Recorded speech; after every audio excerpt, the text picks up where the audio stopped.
I thought there were some, some good moments for our team. Obviously, I know it's been a very tough season for Coach Williams and the Tar Heels, and it's made even tougher today when their second leading scorer and a guy that we were really preparing for goes out, and at the same time one of their key subs goes out. I don't know if I've ever been in that situation as a coach. Other maybe my fourth year in coaching, but be that as it may, you had to concentrate on our team, and I thought for the most part.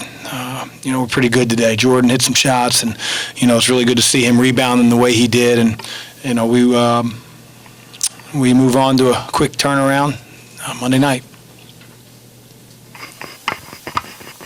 It's the most minutes Malik has played. I understand that Stephen had a little ankle problem. Do you see his role continuing to expand? He had a double-double last time, almost this time.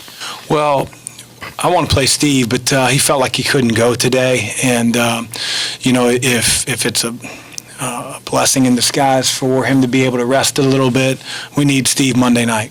Malik can't play 40 minutes. We can't play Dwayne. I know his ankle's bothering him.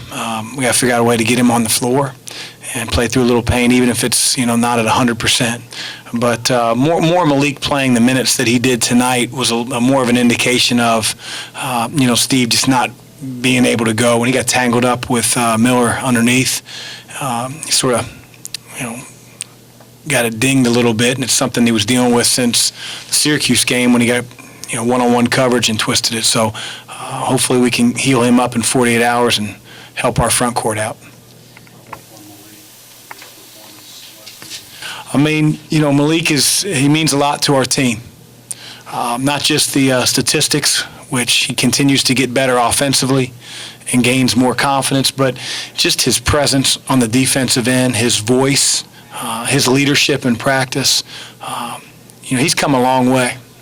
He was the guy that sat on my couch at Xavier, and I didn't want to recruit him, because he slumped back in his chair, had his eyes half open, he mumbled.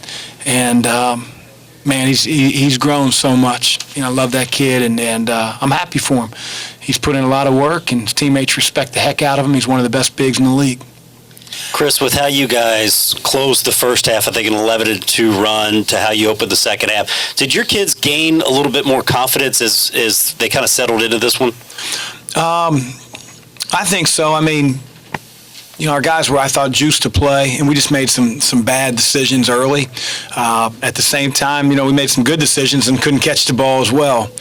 But I thought that, being able to keep Carolina from really getting out in transition. Baycoat did not really get much done in the post because I thought our guys were fronting and working and fighting, and that's going to put a lot of pressure on Cole. And we all know, and you saw in the second half a glimpse of what he can do and take over a game, but that's a lot to ask for, 35, 36 minutes to put team on your shoulders. So we really wanted to try to eliminate their post game as best we could, knowing that Garrison Brooks is out. Their options become really limited. Let's not have Baycoat go for, 17 and 10 tonight. You got a junior and a senior that should be able to front him and make his touches tough, and I thought they did that.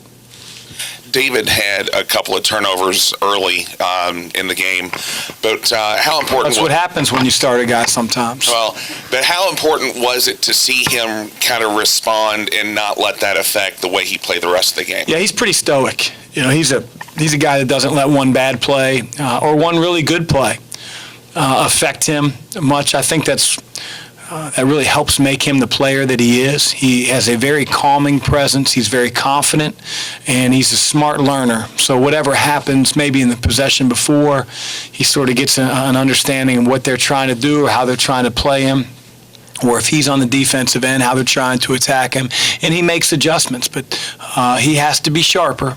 That was a concern coming in, not this game, but him as a freshman, knowing that he was going to play some guys that, a little bit like Tyson when he was in boxing, get up under you and, play in your chest and your waist area.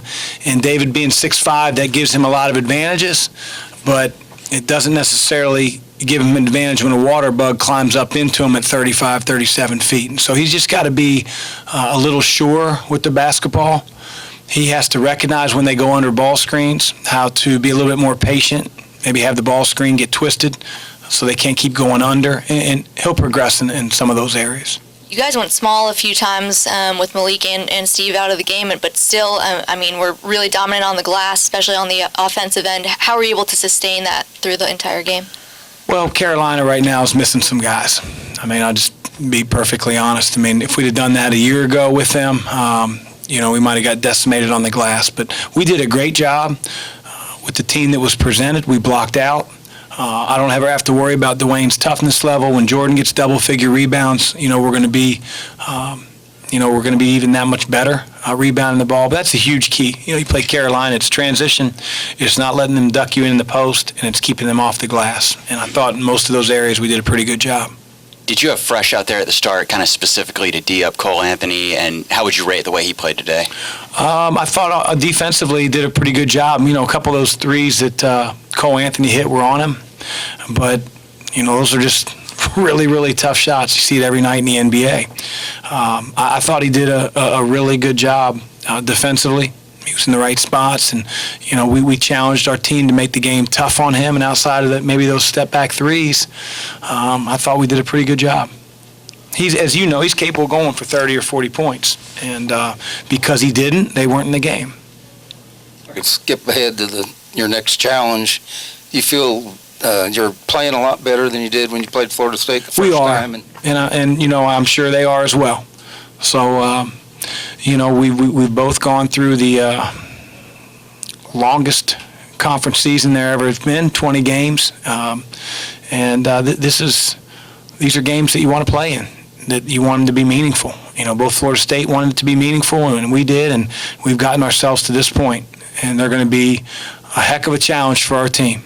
They're going to pressure the ball, they're going to switch everything, they're going to extend their defense all over the floor. And we've got to be able to get the shots we did in the first half against them and get better ones than we did in the second half against them. What do you feel like you have to do better than you did against them back in January to win on Monday? Well, I think anytime you play Florida State, it comes down to taking care of the basketball. You can't go down there and have 17, 20 turnovers, and they can make you do that. Duke beats them at home, and yet Duke turns it over 20-something times. So we've got to be able to generate really good shots. That's where it starts. Defensively, we just have to, they hit a ton of threes on us, and MJ Walker specifically. So we've got to be a little bit more cognizant of that. We've got to close out a little bit tighter, and that presents a challenge because they have some quickness on the perimeter, but you want to beat them, that's what we've got to do. Chris, what does it say about the state of college basketball in this season in particular that you've just beat two Hall of Fame coaches back-to-back by 41 points? That I should be in the Hall of Fame. I'm kidding. I have no idea what it says. We got some good players, and those guys are excited. We're coming down the home stretch of our season, and we just got to continue to get better and want to improve and want to come to practice with the right mentality. One more for Coach. Chris, the turnaround here is a little odd this time of year, especially with a game of this magnitude. I guess just your thoughts on the way this is settled, and on the other hand, I guess this is what's going to be expected of your team in a couple weeks anyway. Yeah, I tried to make the parallel to our team. You get in the NCAA tournament, you're going to have quick turnarounds. And we have a familiarity with Florida State, as do they with us. They had to play on Saturday. I think years ago, in some of these leagues, one team would have like a Saturday, Monday, and the other team would have like a Wednesday, Monday. And so at least there's equity. They got the same circumstances that we do. Got to play on the road, but they already played here. So, that won't have anything to do with the outcome of the game. Our guys are well in tune to what Florida State does on both ends of the floor. It's just being up to the challenge to be better than them.